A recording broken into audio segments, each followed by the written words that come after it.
서요. 내가 원하노니 깨끗함을 받으라 하신데 문둥병이 곧 떠납니다. 예수께서 저를 경계하시되 아무에게도 이르지 말고 거기다 또 밑줄 쳐요.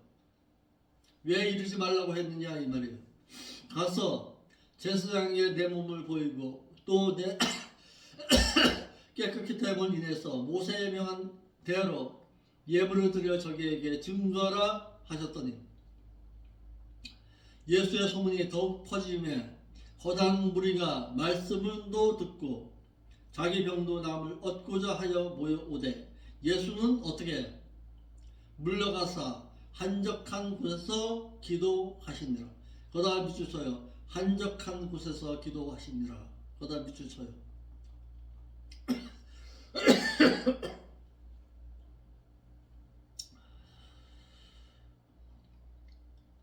본문의 말씀은 마태복음에서는 예수님께서 5장과 6장, 7장을 뭐라 말해요? 예찬이 마태 5장, 6장, 7장을 다른 말로 뭐라고 얘기해요?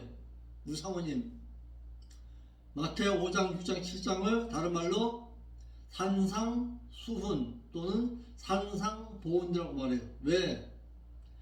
예수님께서 산상에서 제자들에게 허다한 무리들에게 말씀을 선포하는 내용이에요. 상당히 중요한 부분이에요.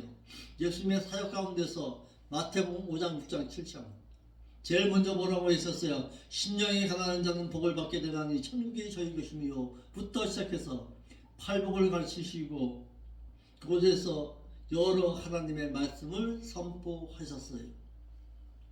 산상에서 하나님의 말씀을 선포하신 후 그의 사역을 이루시기 위해 갈릴리 해변 근처로 내려오셨습니다. 이때에 수많은 자들이 쫓았습니다. 이때 수많은 허다한 무리가 예수님을 쫓았는데 여기서 허다한 이 말이 무슨 얘기냐? 많은 군중이 모였다 이 말이에요. 많은 군중에 수많은 자들이 모였습니다. 왜? 수많은 사람들이 예수님을 따랐다는 뜻으로서 예수님의 기적과 표적을 보고서 병나음이나 표적을 보기 위해서 예수님을 쫓아다닌 것이지 하나님의 진리의 말씀 때문에 예수님을 쫓아다닌 것은 아니었다라는 사실입니다. 오늘날도 마찬가지입니다. 오늘날도 수많은 교회가 모이는 이유가 있다. 하나님의 말씀을 바르고 진실되게 가르치는 곳에는 많은 무리는 모여들지 않는다. 표적과 이적과 기적을 바라보면서 모이는 곳에는 많이 모이는데 하나님의 진리의 말씀이 바르고 진실하게 선포되는 그곳에는 많은 무리가 모여들지 않는다. 왜 그러느냐? 찔림이 있거든요. 진리의 말씀이 바로 선포되면 많이는 안 모여요. 예수님께서 한 동네에 계실 때 온몸에 문둥병이 들린 사람이 예수님을 찾아왔습니다. 예수님 당시에 문둥병 걸린 자는 어떤 자였는가 한번 볼까요? 레위기 13장 45절 46절 읽어봐요. 읽어요. 레위기 13장 45절 46절.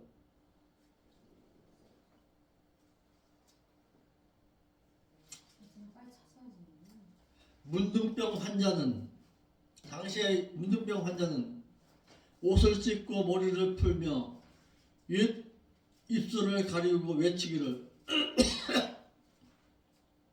나는 부정하다 할 것이요 병 있는 날 동안에는 늘 부정할 것이라.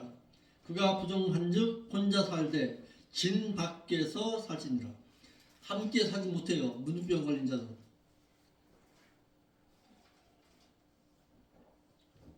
사람들과 함께 살 수 없는 자입니다. 민수기 12장 10절 이하에는 구름이 장막 위에 떠나갔고 미리암은 문둥병이 들려 눈과 같이 되더라. 아론이 미리암을 본즉 문둥병이 들었는지라.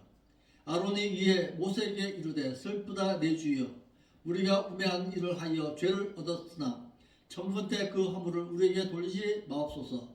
그로 살이 반이나 썩고 죽어서 모태에서 나온 자 같이 되게 마옵소서라고 해서 자신의 허물과 죄로 인해 하나님께서 내리신 징벌로 생각되어서 진밖에 내쫓겨 살아야만 했으므로 문둥병 환자가 군중에 모인 많은 무리 가운데서 예수님께 나온다는 것은 힘든 일이었습니다. 이걸 알고 있어야 돼요. 문둥병 환자인가 이거 그냥 외친 거 아니에요. 예수님 앞에 찾아 나오기까지 얼마나 힘들고 어려운 가운데서 예수님을 찾아 나왔던가로 살펴볼 수 있어야 합니다. 돌에 맞아가면서 찾아 나온 거예요. 지금 이 문둥병 환자가 예수님 앞에 나오기까지 어떤 어려움을 겪었던가도 생각해 볼 수 있어야 합니다. 사람들로부터도 손가락질 당하고 사람들로부터도 외면시 당하고 사람들로부터도 욕을 받아가면서 침을 뱉어가면서 예수님 앞에 찾아 나온 거예요. 당신 너를 이렇게 찾아 나왔냐 이 말이에요. 참 편하게 찾아 나왔지 예수님 앞에. 예수님 한 번만 만나면 자신의 병이 치료받을 수 있다는 그 믿음의 신앙 하나만 바라보고서 예수님 앞에 찾아 나올 때에 돌받아가면서 침 뱉음을 받아가면서 욕을 당하면서까지 찾아 나왔던 이 문둥병 환자.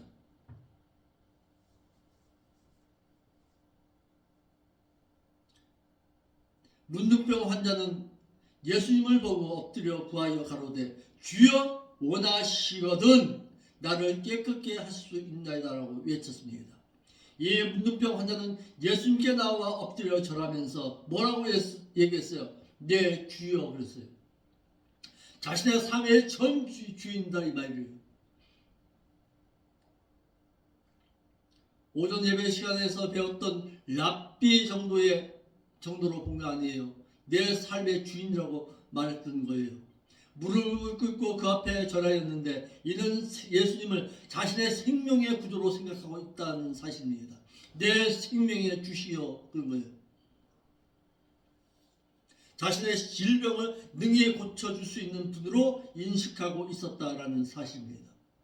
이런 후 그는 엎드려 절하기를 주여 원하시면 나를 깨끗게 하실 수 있나이다 라고 했어요. 무조건 고쳐달라고 얘기 안 했어요. 주여 고쳐주시옵소서 안 했어요. 원하시거든. 반대로 이를 다른 말로 하면 주께서 원하시지 아니하거든 내 질병 가운데 그대로 내버려 두옵소서라고 번역할 수도 있습니다. 정말 주께서 원하시거든 내 삶의 주인이시여 당신이 원하시거든 나를 깨끗게 할 수 있나이다. 이런 신앙이에요. 무조건 고쳐달라고 무조건 애걸복걸하면서 그분 앞에 매달린 거 아닙니다. 이 원하시거든 말은 주께서 결정하신다면 주께서 못할 만한 마음이 계시다면 나를 고쳐줄 마음이 있다면 나를 긍휼히 보실 수 있는 마음이 주께서 가지고 계신다면 이런 뜻이에요. 우리의 믿음의 신앙이 이와 같아야 합니다. 주여 무조건 고쳐주옵소서가 아니에요. 주께서 과연 정말 이 불쌍한 자를 고치시기를 원하시거든 이 말이에요. 자신의 의지적인 뜻 가운데서 치료함 받기보다는 예수님께서 정말 원하시거든 자신의 병을 치료할 수 있다고 외쳤던 이 문둥병 환자입니다. 자신의 욕망을 절제하고서 오로지 주께서만 원하신다면 자신의 병을 고쳐줄 수 있다고 생각했던 것입니다.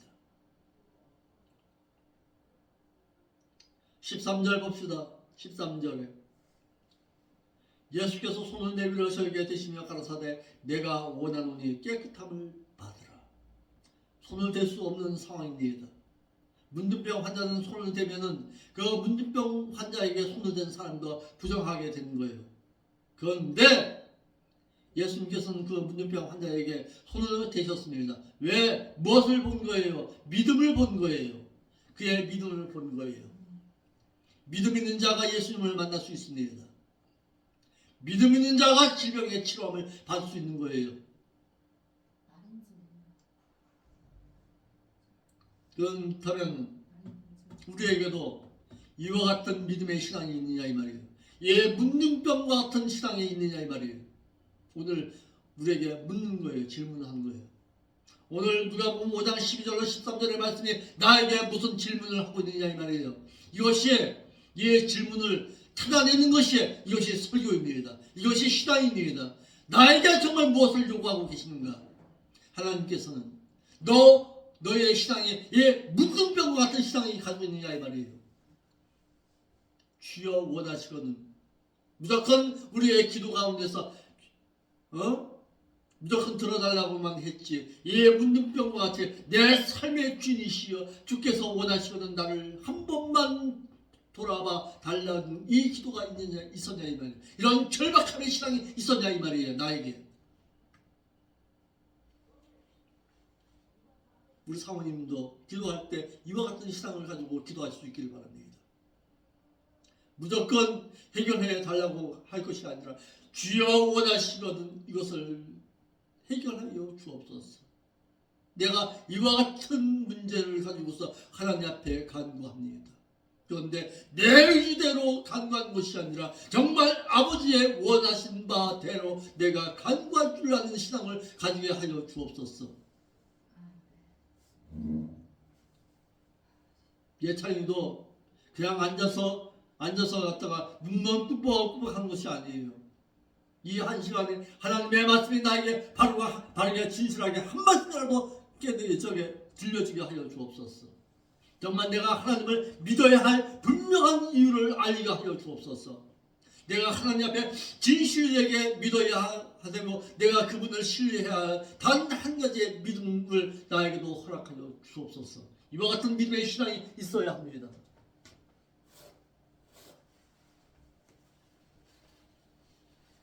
문둥병 환자 보세요.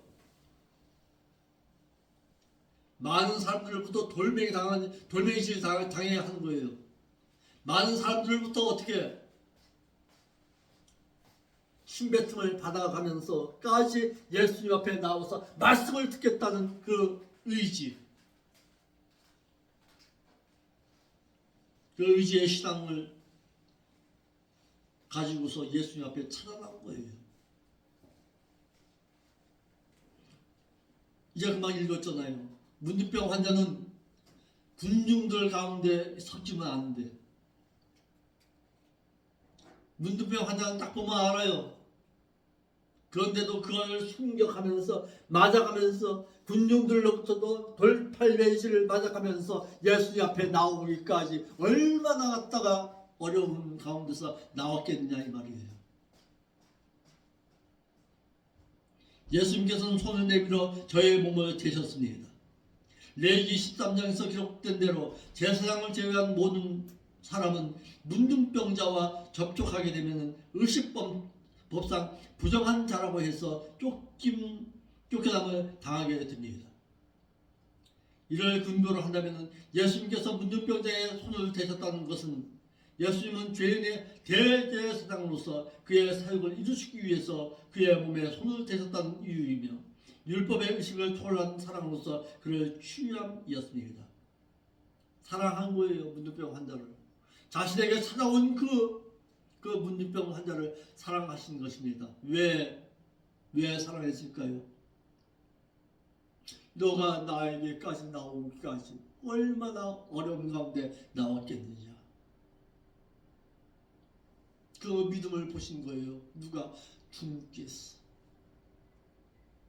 주님을 찾고 주님 앞에 나오기까지 이와 같은 애절함이 있어야 합니다. 이와 같은 간절함의 신앙이 있어야 한다는 사실이에요. 그냥 나오는 거 아니에요.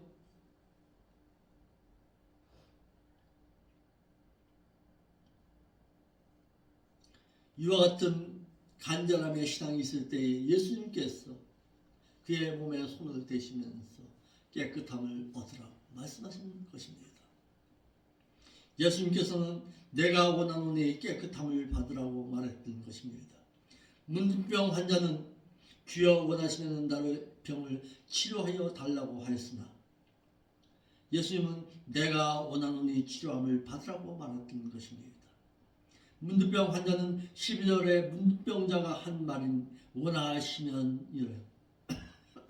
그가 자신의 병을 치료하여 줄 것을 말하였고 이에 예수님은 원하노니 델로라고 말했던 거예요. 내가 너의 병을 치료할 수 있는 주로 너가 믿을진대 너의 그 믿음대로 치료함을 받으라는 뜻입니다. 너가 그렇게 너 원한다면 너가 원하는 그대로 너가 치료함을 받으라는 거예요. 예수님은 레위기 13장의 절차에 의해 치료한 것이 아니라 즉시 치료함을 받으라고 했습니다. 문둥병 환자는 레위기 13장에 나오는 문둥병 치료의 절차에 의해 치료함 받은 것이 아니라 그 즉시 치료함을 받았다라고 해서 그의 치료함이 즉각적이고 완전히 치료함을 받았습니다. 이는 자신은 하나님께서 보내심을 받은 메시아이심을 문둥병을 치료하신 표적을 통해서 보이심으로써 영생을 얻게 하려 하심이었습니다. 자, 치료함을 받은 자는 어떻게 해야 하는가 한번 볼까요? 14절로 16절입니다.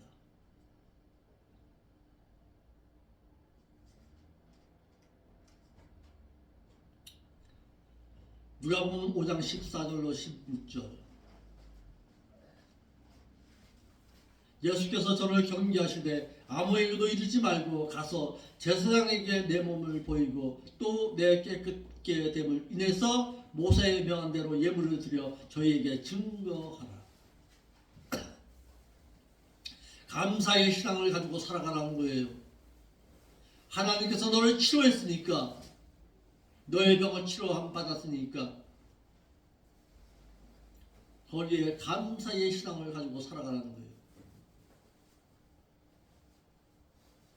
예수님은 문둥병자에게 자신의 병을 나았음을 삼가 아무에게도 이르지 말라라고 해서 만일 자신의 병이 나았음을 모든 사람에게 알리게 되면 어떻게 될까요? 수많은 문둥병자가 예수님 앞으로 나오겠지요. 그러니까 예수님의 본연의 사역을 할 수가 없는 거예요. 그러니까 알리지 말라고 한 거예요. 그런데 오늘날에는요, 떠벌려요 안 떠벌려요? 어떤 목사님이 나의 병을 치료했다고. 그러니까 그 목사님이 인기를 얻게 되는 거죠. 예수님은 하지 말라는 거예요. 그렇게. 왜? 말씀의 본연에 예수님께서 본연의 복음의 말씀을 전파하는 그 사역에 걸림돌이 되니까 하지 말라는 거예요. 자신의 인기나 드높이려고 예수님께서 문둥병 환자 치료한 거 아니에요. 이 예수님이 이 세상에 병이나 치료하기 위해 오신 분으로 알고 그에게로 몰려들게 되면 어떻게 되겠냐 이 말이에요. 실상 하나님의 복음을 전해야 할 사역은 뒷전이 되고 병이나 치료해 주어야 하기 때문에 삼가 아무에게도 자신의 병이 나았음을 알리지 말라고 했던 것입니다. 하지만 이 문둥병 환자는 누가복음 5장 12절로 16절에 자신의 병남을 모든 사람에게 다 알려버렸어요. 실상 예수님의 사역인 말씀 사역을 못하게 하여서 수많은 사람들이 병남을 얻기 위해 오게 만들었고 예수님은 그의 사역을 뒤로하고 한적한 곳에서 기도하게 하는 사역을 하게끔 했습니다. 그렇겠지요. 얼마나 기뻤으면은 자신의 병이 나은 것이 기뻤으면 다 알렸겠느냐고요. 그러니까 예수님의 사역은 뒤로하시고서 한적한 곳에서 기도하게 만들었던 거예요.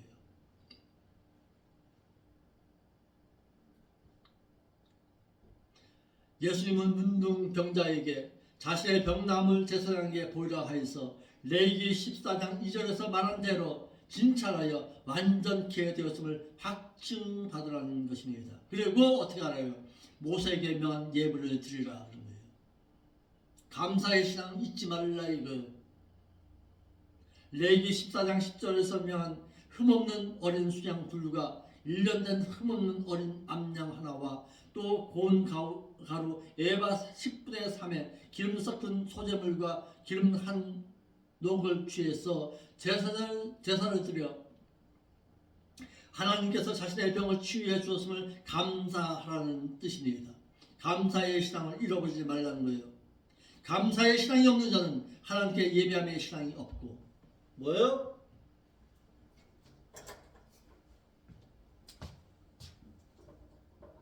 감사의 신앙을 잃어버린 자는 하나님 앞에 예배드림의 신앙도 없습니다. 예배 안 드려요. 딴 사고 있지. 감사의 신앙이 없는 자가 하나님 앞에 예배드린다. 거짓말하고 있는 거예요. 딴짓하고 있는 거지. 예배 시간에. 감사의 신앙이 사라진 자는 하나님을 사랑할 수도 없습니다. 그의 계명을 따라 살 수도 없습니다. 그러니까 잘 들어요. 모든 예물에 제일 우선순위는 감사의 예물입니다. 감사의 예물부터 시작되어야 합니다. 11조 예물도 감사의 신앙 가운데서 나오는 거예요. 나에게 한 달 동안 열심히 일할 수 있는 생명 주었고 시간 주었고 직장에서 일할 수 있는 건강 줘서 감사합니다. 그 신앙이 바로 11조의 신앙입니다. 근데 주일 앞에 나오면서도 빈손 들고 나와요. 감사의 신앙을 잃어버린 자지. 저는 사실 이렇게 생각합니다. 11조 예물보다도 더 우선순위 되어야 하는 것이 감사의 예물이다. 감사의 신앙이 없는 자가 하나님께 예배함의 신앙이 있을 수가 없고, 감사의 신앙이 사라진 자가 하나님을 사랑할 수도 없고, 하나님을 사랑하지 않는 자가 그의 계명을 지키고 행할 수가 없는 것입니다. 하나님을 사랑은 어디 있어요? 하나님을 사랑하는 것은 이것이니 어디 있어요? 그의 계명을 지키는 것이라. 호세 6장. 무슨 호세 6장이 있어? 제사를 원치 않고. 요한복음 14장 21절 읽어요. 요한복음 14장 21절.